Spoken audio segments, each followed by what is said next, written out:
Welcome to the All Things Circular podcast, your gateway to the circular economy. Hosted by industry experts, Victoria Darcy and Rich Bolger. Every episode is proof that circularity isn't just good for the planet. It's a smart business decision. Our mission is simple: to empower, to inform, and to show you how to make the circular economy work for you.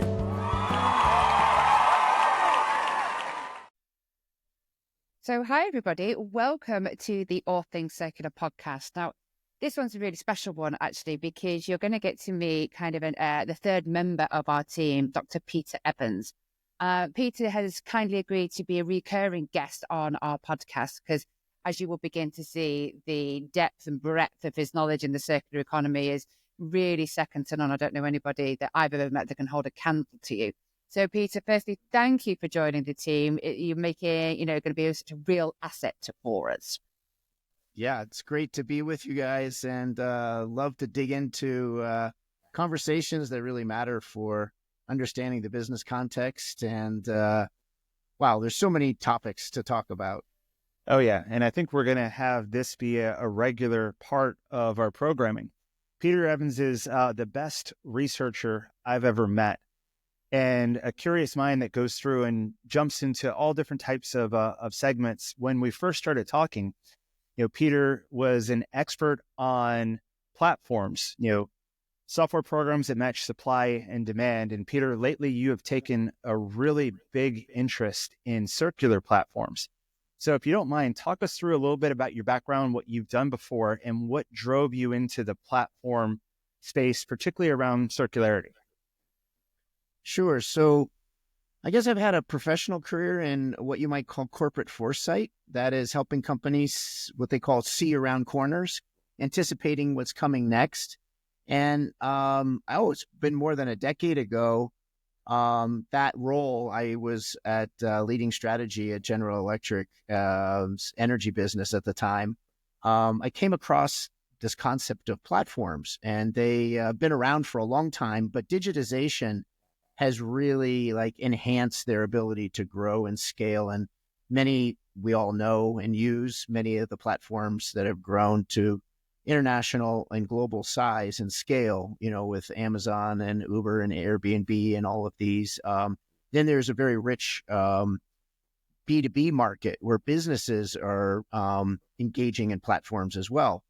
But then about 2 years ago, I started reading about the circular economy, and I began to realize there's very little research and attention to circular platforms. So I started digging in, and the more I looked into the space, the more I discovered there's actually more circular platforms than you might imagine.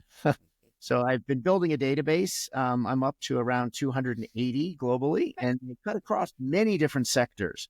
So obviously electronics is big, but you've got apparel, you things like plastics, but there's also circular marketplaces for scrap steel. So anyway, it's a really dynamic space, and lots to learn, but I see it, platforms, they have these unique capabilities we can dig into of being essential to scaling the circular economy.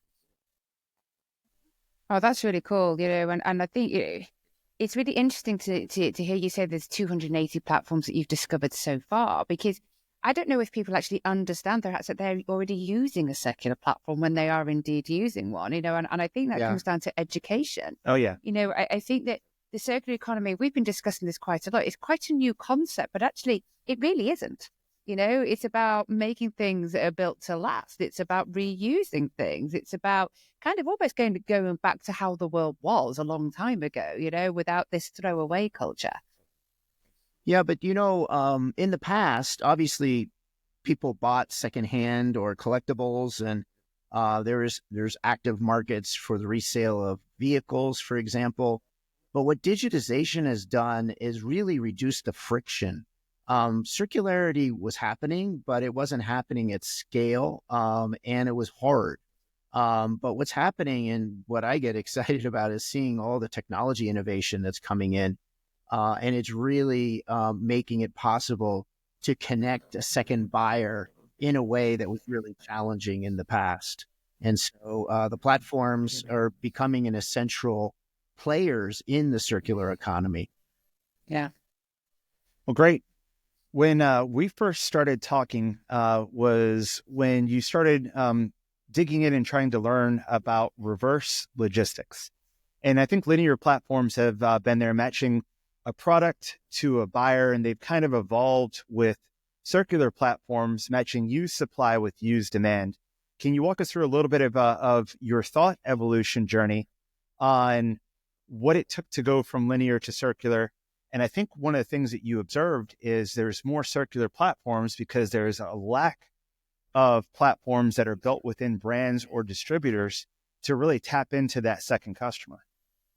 Yeah. So there's a variety of platforms. We can't think of them as just one thing. And I give you some examples. So a company like Amazon deals in many, many different products. But you have some platforms that just focus on one vertical, right? They'll just focus on steel, or they'll just focus on apparel. And then you have some platforms that are very niche. So there's a platform in Finland called Swappy, and all it does is phones. So you can get a wide range, but again, the fundamentals are very similar, right? You're matching buyers and sellers on a digital platform. And there's a lot that goes into that. And what I've been really focused on is there's a deep literature on linear platforms, but there's not one on circular platforms. So one of the things I've been looking at is what's the difference between them? Can the same theoretical frameworks that are developed to understand linear platforms, do they apply in the circular space? And it turns out, actually, there are differences. On some levels, they're the same. You're matching buyers and sellers, right? But the products that you sell on a linear platform are manufactured products. They have a SKU associated with them. They have guarantees associated with them from the manufacturer. But when you get into the circular space, suddenly all the products are different because they have different usage rates. So this issue of grading doesn't exist in the traditional platform space. But what I've learned a lot from you, Rich, is understanding kind of this process of grading. And what's interesting is different platforms have different grading systems, but those systems are really important because it signals to the buyer the quality of the product that you're going to buy. Anyway, so that's one dimension that's quite different between a linear platform and a circular platform. I remember one of my biggest mistakes that I made as I put my toe into the circular journey was at Verizon. We did have a certified pre-owned platform, but it was in like new condition. And by the time we went through and made a product look and feel just like new, put a warranty on it, it was priced so close to new that some people, they did buy it. We did sell some, so we could pat ourselves on the shoulder and say, hey, we've got a reuse platform. And we were making a little bit of money on it, but at the time, an $18 billion a year industry, which is now trending north of $120 billion, and mobility springed up in good, better, best. And our marketing team was convinced that no one would ever want to get something that didn't have a full warranty, that wasn't looking like new, because they wouldn't buy something that didn't have a new warranty or look and feel like new. Peter, hold on. We got to turn on the lights real quick. We don't move enough and the lights keep turning off. Yeah, I just saw it. Yeah, Is it getting darker there? Is that the reason the lights went out? No, it's on a timer. So we can cut this part out. We can cut this part out. Yeah. You want to go to the list? Yep. Wow, that's bright. We got all kinds of lights here. We got the regular lights, the TV behind us, and you can see one of the light boxes, I think, is a reflection in the. Oh yeah, it is. Yeah, but that's okay. So. Good, better, best. Yeah. So we were patting ourselves on the back, saying, hey, we had a certified pre-owned product, but it was priced so high that we sold some, but we really didn't consume all the product that we had coming in. And we were selling all this product into the open market, where the people we were selling it to were going on circular platforms, eBay, Amazon, Sears.com, Peter, you mentioned Swappa, and selling product at a much lower price with cosmetic defects.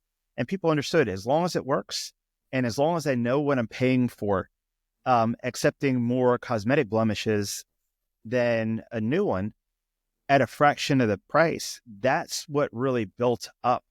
And since we didn't have the data, we ignored it until we went through and started putting Verizon on those platforms in good, better, best condition, and we saw sales come through. Yeah, it's interesting because so one of the things that's interesting is the rise of e-commerce has led to this concept of the digital shelf, and that was to distinguish it from the physical shelf because retailers are very focused on making sure that their product gets the best position in a store so that you see it at eye level. And there's a bunch of theory and practice that goes into understanding how to position your product in a physical store. Then with the rise of e-commerce, suddenly we're like, wow, these are different kinds of places to show your product. And so this whole concept of the digital shelf emerged, and there's lots of dimensions to how do you position your product. What I'm working on right now is working on a new article called The Second Digital Shelf, because resale is a different shelf, right, than your first product, right? You're talking about customer number two. How do you position that, right? And, there's some basic things like the photographs. How do you take a photograph of a used item versus something that's brand new, right? Actually, you have to take individual photos. You can't just take one and it represent all of that product. Anyway, so the second digital shelf, I think, for the circular economy is something we need to dig into and develop and share some insights so that people understand that it's a different animal than what we're traditionally used to. And in the sales world that we lived in, it's a different channel. I think we can all agree that there is a fundamental difference between selling in a retail store versus selling in a business-to-business type of sales environment versus selling online.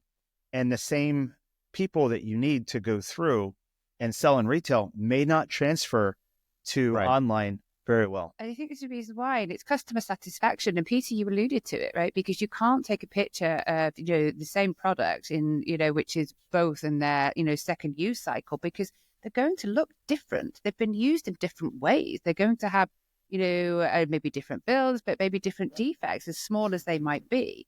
And I think when you are kind of talking about this second use cycle, it's really important that the customer understands what it is that they're buying. Otherwise, you get customer satisfaction issues. Oh, you didn't tell me this had a scratched front, or you didn't, even though the cost is appropriate for what they're selling, even in the good, better, best, good can look different in 5 different ways, maybe more.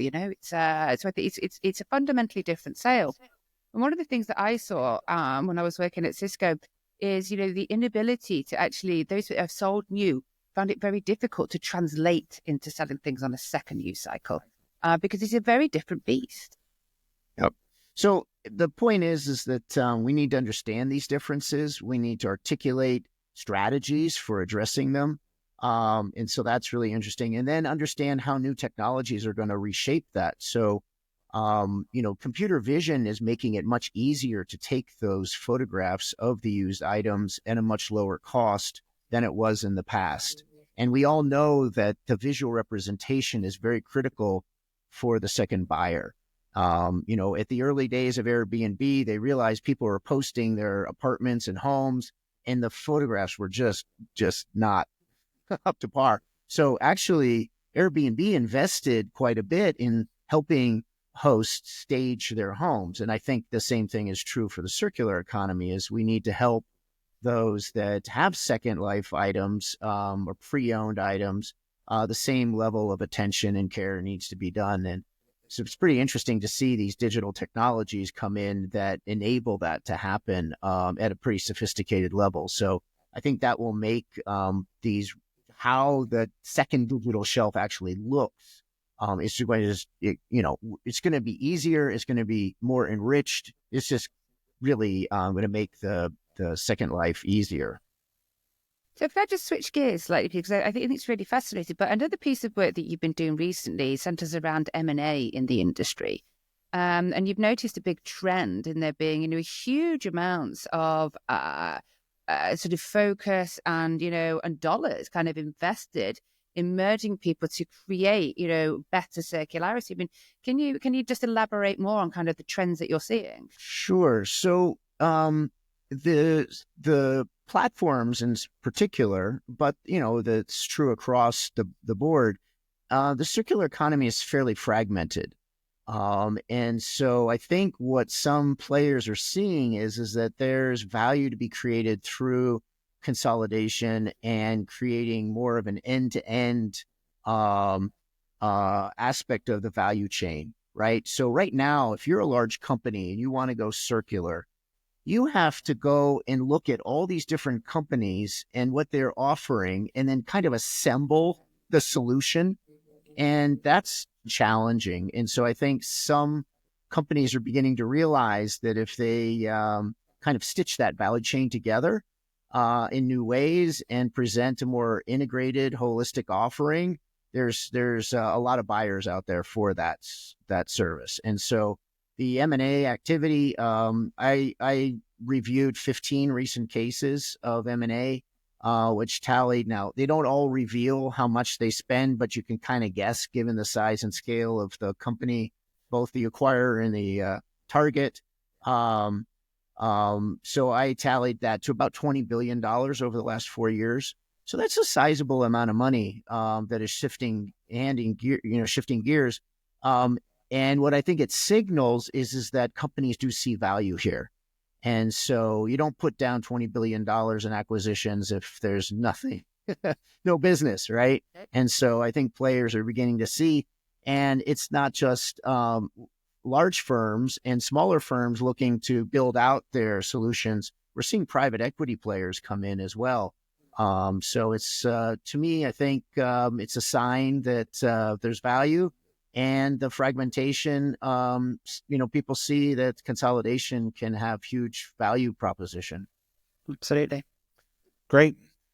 One of the things that I've often heard, and we kind of alluded to this a little bit earlier, is customers only want new things.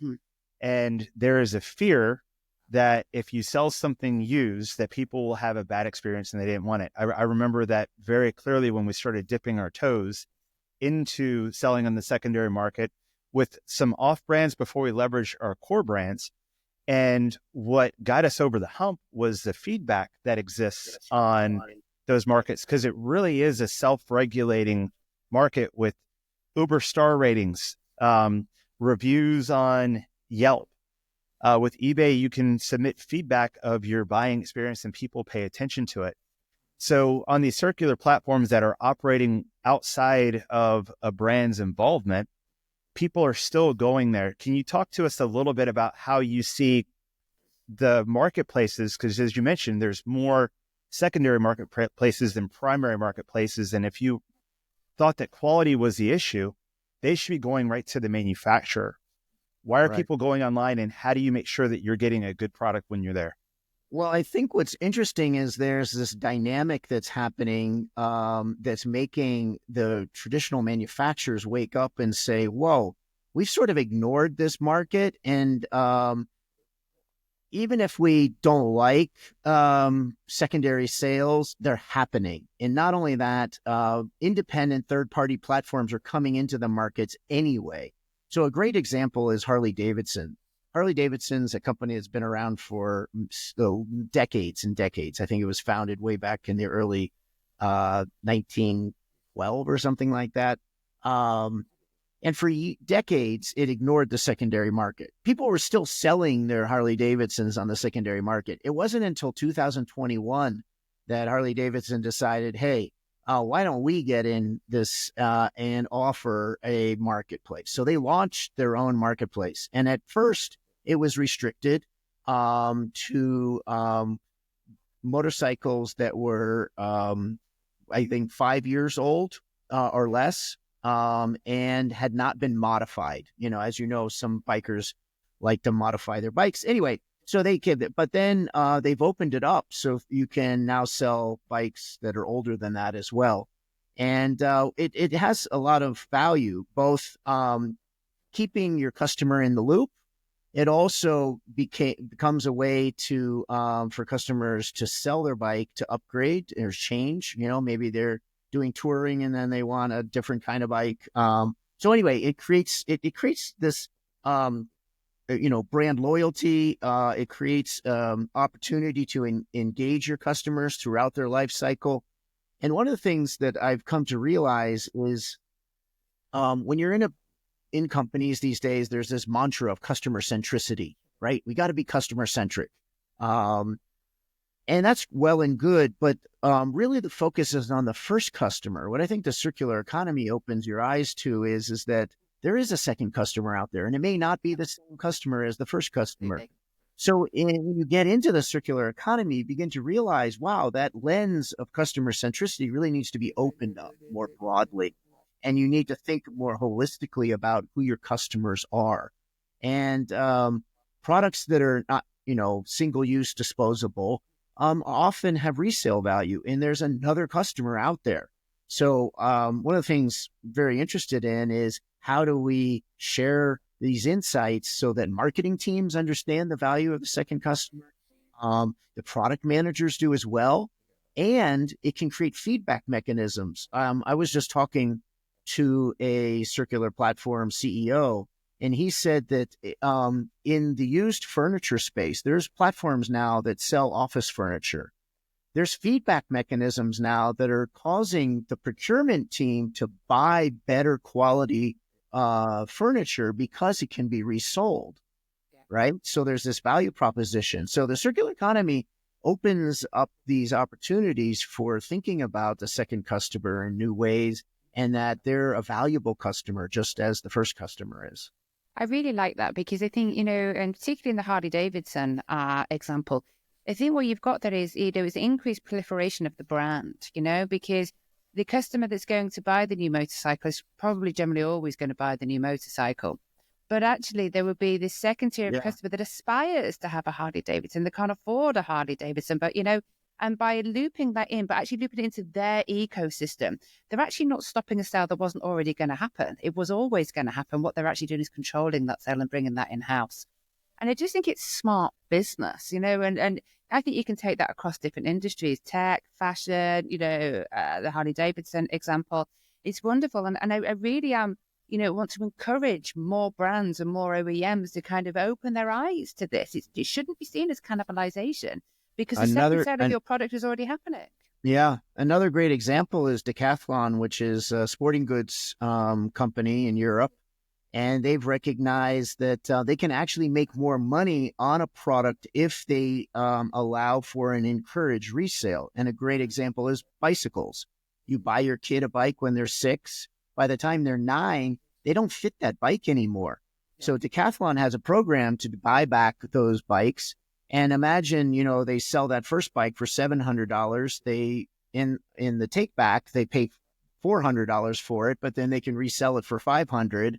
So Decathlon makes money on each stage of those transactions. And I think some companies are beginning to realize, wow, I can extend the life of my product. I can introduce my products to new customers that are interested in the second life market. And I can generate more revenue off of that one product. So one of the concepts that, Rich and I are developing is this idea of circular revenue. And should that be a key metric that companies adopt and set KPIs around, right? We should have not only our linear revenue, but what is our circular revenue, and get people on it and working it, just like they work the supply chains to squeeze more efficiency out of it. Why not squeeze more value out of the products that you're selling? Yeah, I love the idea of selling something more than once. And in the bike illustration that you just gave, it's not just selling the bike and using the value to sell the next bike. Now you've got 2 people that are coming in paying you money for a thing, but you've got 2 people who will bring the bike in for service. You've got 2 opportunities to sell financing options for a bike or warranty options for a bike. I'm actually in the UK today with Vic.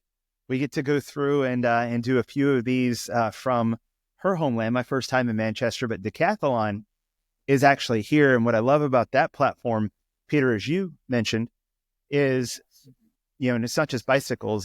There's one illustration that I saw of a badminton racket that you could get £12 for. Mm-hmm. And when they say, we'll give you £12 for your badminton after asking some questions about the strings and the age and the wear, they use that used thing to set an appointment for the customer to come in and turn it in. So they know when that customer comes in with the badminton racket that wants value, that they can use that opportunity and the money in their pocket to sell them more things faster. My understanding is Decathlon's done analysis and found that 90% of the customers that bring in something and get a store credit for that spend 90% of it, spend it immediately on a new product. And probably more, right? This is it. Because if you're going to get a £12 credit and you're in the store, the chances are you're going to actually probably spend £20, £30, whatever. If I'm with my daughter, it's £40. Well, and if you buy the 40-pound thing back, badminton racket, you're selling it for 45 or 50.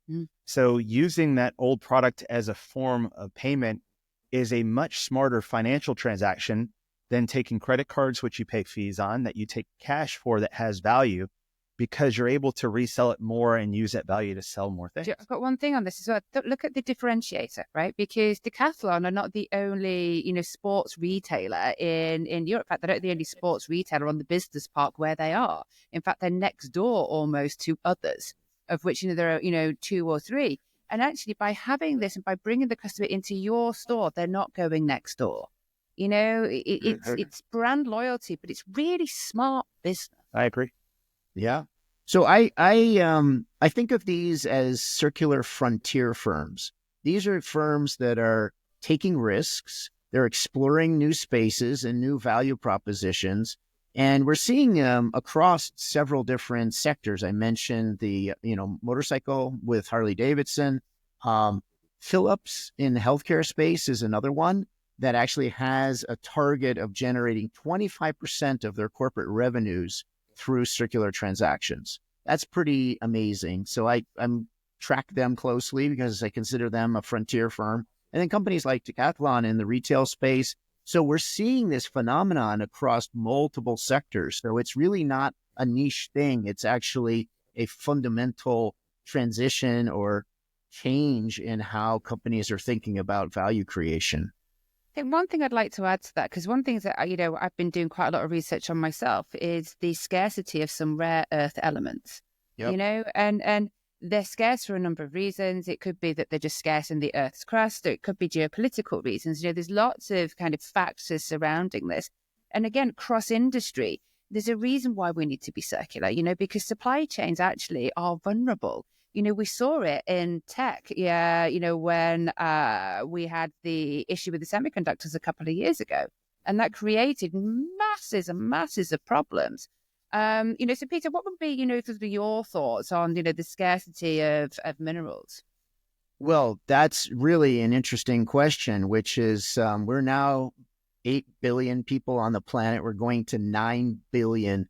That's a lot of consumption. And then the question is can we continually meet that demand through mining materials?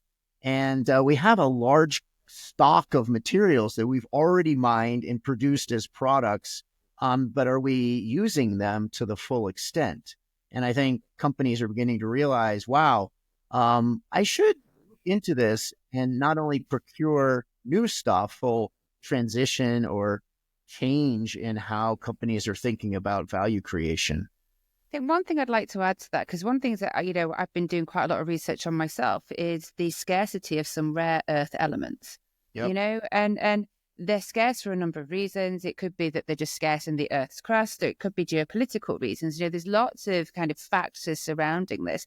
And again, cross-industry, there's a reason why we need to be circular, because supply chains actually are vulnerable. We saw it in tech, when we had the issue with the semiconductors a couple of years ago, and that created masses and masses of problems. So Peter, what would be, your thoughts on, the scarcity of minerals? Well, that's really an interesting question, which is we're now 8 billion people on the planet. We're going to 9 billion.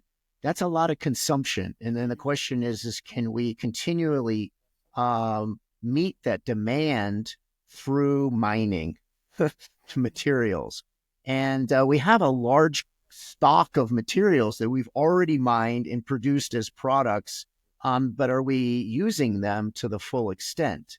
And I think companies are beginning to realize, wow, I should look into this and not only procure new stuff. Sorry, we just hold that thought. Honestly, it's been a day of this. You say Oh, I'm not a Lord. Luddite. I feel It's like a a Luddite quick today. timer. I hate tech today. And It's usually they're what do you call it? the motion. But I think it's Motion. You because guys are kind of moving around. So I anyway, think the sensors are at the other side of the room. Oh, and we have that board that's might be blocking the sensor. Ah, right. Okay. Yeah. Anyway, right. So I'll go into rare earth elements again. yeah. So a lot of companies are beginning to realize that basically producing just using raw virgin material is probably not the smartest from a supply chain risk perspective, but also from an economic perspective. The other thing I would mention is that governments are now beginning to recognize this. Chatham House, which is the think tank in the UK, has been collecting the kind of what company or countries are doing from a strategic national perspective. And they've identified 60 countries that are either in the early stages or have announced a circular strategy for their country. Australia was the most recent. So that's kind of dovetailing with this this shift to realize, hey, how do we put in place the programs, the innovation, and the incentives to be smarter about reusing materials? Yeah, I think France is another one where I've seen real leadership. Local remanufacturing. They want everything within the country, and very much pushing. And to your point, Peter, the government are funding quite a lot of investment in circularity, which is just wonderful to see. Yeah, in fact, there's a consortium of universities now in the UK that have received funding from the government to look at automation and circularity. So the idea here is how do you use robotics and Internet of Things kinds of technologies to quickly assess what needs to be repaired? And then this is leading to this concept of what they call the circular factory. So factory is not just taking raw inputs and producing new things, but taking used things and remanufacturing them. So there's a lot of interest in that space, both in the automotive. So they're remanufactured a lot of auto parts. And in the electronic space, we have what they call chip harvesting. And those chips can be repurposed in other products and things of that nature. So, it's just getting smarter about using resources efficiently. Yeah. Great. Yeah, and one of the things that we alluded to, because you got a PhD from MIT, that is not an easy thing to do by any stretch, but you're also relentlessly curious, and I've seen you do a lot of research. In fact, listeners to All Things Circular can find some of your research on our website in the blog sections. And recently you wrote a white paper called Not Circular Enough. You co-wrote it with Seth Heine from Prologue, who's a great guy that we will have on here at some point anyway. But talk to me a little bit about what readers can find from that particular paper and why did you write it? Sure. So, I got to know Seth, and he runs a company called Prologue Mobile, which checks the IMEI to determine where that phone can work. Phones are different from vehicles. You buy a used car, you can drive it because roads are kind of the same. You can drive it anywhere, right? Well, actually, if you go through and you buy a car in Texas, it might not be able to be registered in California. Really? Okay. Yeah. So, with the environmental requirements environmental So there is some element of needing to make sure that things work. That's a good point. Yeah. Good point. But in phones, it's even more stark because different networks have different frequencies and not all phones are able to be used. Anyway, so he's got a company that checks those parameters. And that's very important when you're reselling something. You don't want to sell something to somebody and they can't use it on the network in which they reside, right? So anyway, so that's what he's got. So he introduced me to the phone markets and it's fascinating. I mean, most people don't know, but there are a billion phones a year now sold globally. A billion phones. I think since 2007, when the smartphone came in, there have been 17 billion phones manufactured. So there's a lot of phones out there. And it makes sense to, resell them to a second buyer because there are buyers out there. There's actually very strong demand for used phones. It turns out actually that that only a fraction of the phones out there are actually resold. And so I dug into the data with Seth, and we built what they call a Sankey diagram, which shows the flows of phones in their different uses. And it turns out that only about 23% of the total number of phones actually get resold or recycled. And then, shocking. what happens to the rest of the phones? Well, it turns out a lot of them are just sitting in people's drawers. They're dormant. People don't throw them away. You're that person. People don't throw them away, but they also don't resell them, even though they have a resale value, in some cases of hundreds and hundreds of dollars. So the reality is that there is circularity happening in the phone markets, but it's not as circular as it could be. So a big question is why? And I think one area to explore are the take-back programs that carriers have. And we see a wide spectrum. Some have very strong and well-designed take-back programs. Other carriers don't do very much. In Germany, because the carriers there have kind of been slow to adopt them, we're seeing third-party platforms come in and try to build relationships directly with customers to get the phones. Yeah, absolutely. So there's race, competition, actually. And the big carriers who kind of traditionally have kind of think that they own the market need to realize maybe they don't actually, and these platforms can come in and grab. So anyway, it's a super interesting space, and we need to see, and going back to your point about critical minerals, there's a lot of valuable, materials in these phones. And so harvesting the phones, at their complete end of life becomes a way to also reduce dependencies on imports, especially when there's now these geopolitical tensions on exporting and importing rare earth metals. So anyway, super interesting space, and I hope we'll have future podcasts digging specifically into the phone sector. I remember when we were launching the trade-in program back in 2010 with the idea to give people value for their product to apply that towards the next new product. We had to go through and get every rep just to do one trade. And I remember going to these stores with reps that had zero to shadow behind and listen to how they were qualifying. And I had a rep come up and all right, I pitched the trade-in program. His phone's worth $50 and he doesn't want to give it up. Doesn't think it's worth anything. So I went out, I shook his hand, introduced myself to him, and said, "Hey, she's working on your phone. It'll be ready in just a few minutes, but got a question. What are you doing with your old device?" He's like, "Well, I know it's worth something, but I'm just going to put it in a drawer." And I'm like, "Do you know how much it's worth?" He goes, "No, she said there was value, but she didn't tell me what it was." I'm like, "Well, it's actually $50. He's like, "Well, I kind of like the idea of having it." I said, "Let me ask you a question. If you go to that same drawer and you find a $50 bill in there, would you pick that $50 bill out and put it in your pocket?" Yep. And he goes, "Yeah, I probably would." Yeah. I said, don't put a $50 bill in that drawer. So we can take care of the environment. We can take care of you. And that Bluetooth speaker that you were looking at, you can basically get with something that you don't want anymore. How does that sound? And the rep that watched that was like, "Oh my God, I never thought of it that way." Absolutely. So really interesting. And if you are interested in that paper for how the mobile industry has evolved, or if you just want to know what a Sankey diagram looks like, you can find that paper in the blog section. Yeah, on allthingscircular.com. Yeah, and so the point of that paper was to argue that we should double the number of phones that are put back into the circular economy. So right now, I think it's about 300 million phones, and we need to double that to 600 million. I think half of So, them are in my drawer, Peter. yeah. So we're going to be stopping by Vic's house later on tonight to help her Hey, clean it out.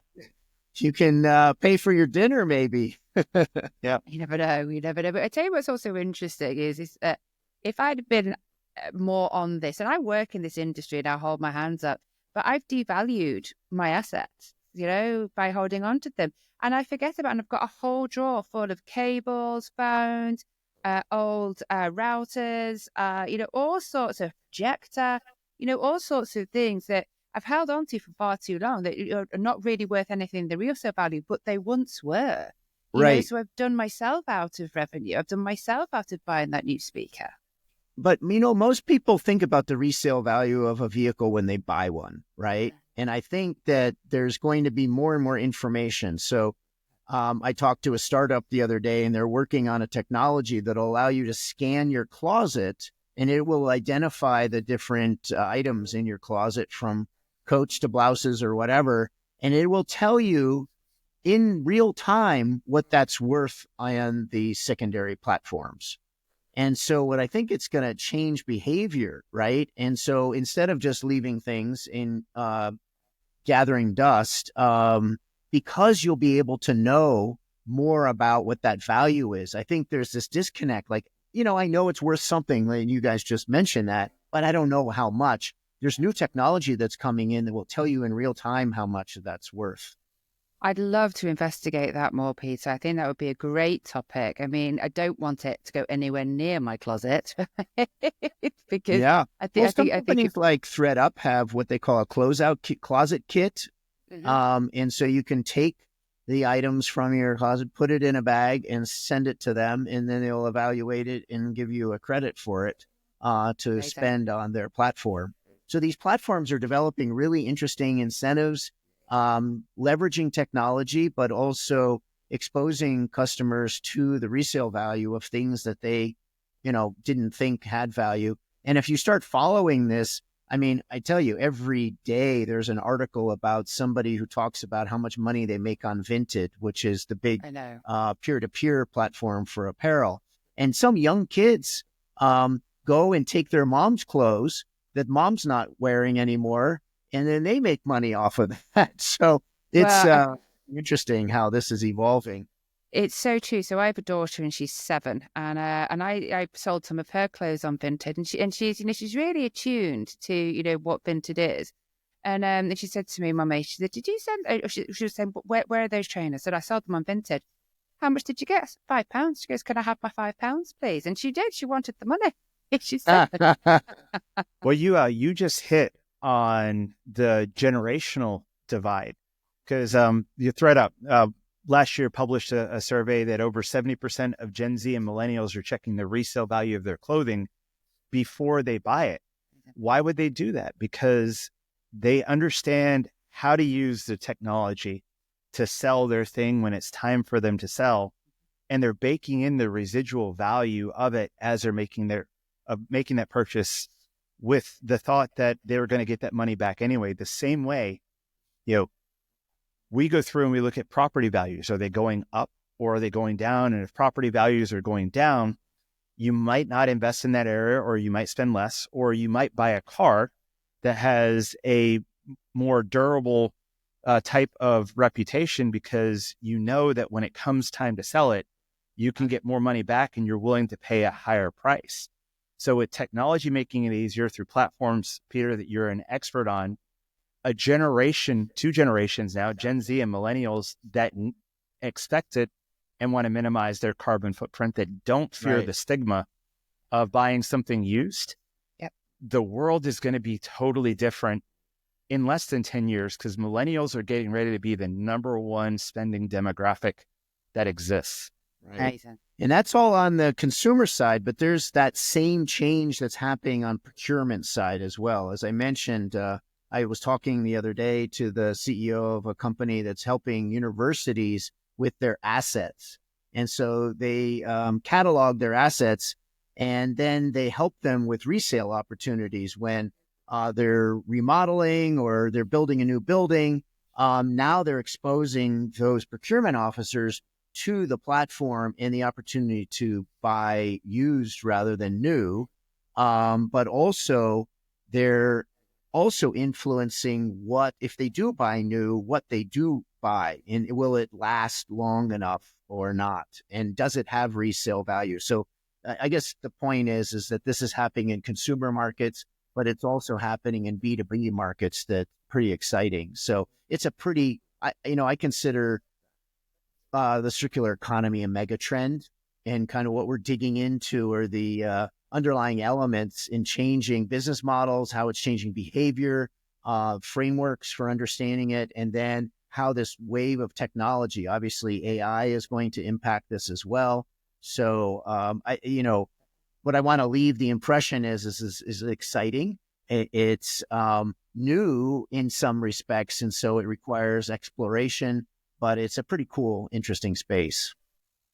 Oh, it's great. I mean, there's so many topics to dive into as we get more and more kind of, into this podcast and, really kind of exploring these different areas. I mean, I'm super excited. And Peter, you're such a tour de force in this arena, and we really are privileged to have you as part of our team. I mean, every time I speak to you, I learn, and it's just wonderful. Well, what's exciting is, Rich and I, and hopefully you'll get involved as well, is we have a masterclass that we put together, and we're finding that there's a lot of interest in this because people want to learn about it. They understand there is value there. You can generate circular revenue. They can create loyalty that we discussed, and it cuts across so many dimensions of the economy. I just spoke yesterday to someone who just came back from a circular steel conference. So, the industries are beginning to get interested in this, and they're actually, would you have thought 10 years ago that there would be a circular steel conference that you could go to? Probably not. But now they're adding this. In fact, Rich and I are working on a programming for Circular 25, which is the largest circular conference that takes place in North America. So these things are really taking off. There's one in Australia. There's I think the Circular Economy Forum or Foundation is hosting a big meeting in Brazil this year in the spring. So anyways, a lot of activity that's happening around this. So, we need to help people understand sort of what the business value proposition is. I think a lot of people believe that this is a good thing, but how do you actually do it, right? And that's really key is how do you actually make this actionable and bring it into your business or organization and make it happen. Well, Peter, we're going to have lots of talks. You're constantly creating, and we'll have a chance to go through and pull the thread on why you're writing about certain things, because you always have a really good reason. And I think it's going to be enlightening to a lot of people learning how to do things. You mentioned masterclasses. How would our listeners go through and find you if they were interested in a masterclass or interested in perhaps you going through and doing some advisement work? Sure. Just find me on LinkedIn, Peter Evans. I put PhD, so it's Peter C. Evans, PhD. And then, I post all the time, both commenting on interesting posts that people have put up and then put my own stuff out there. Working, as I mentioned right now, on an article on the second digital shelf. I went and Googled it, and nobody's written about it really.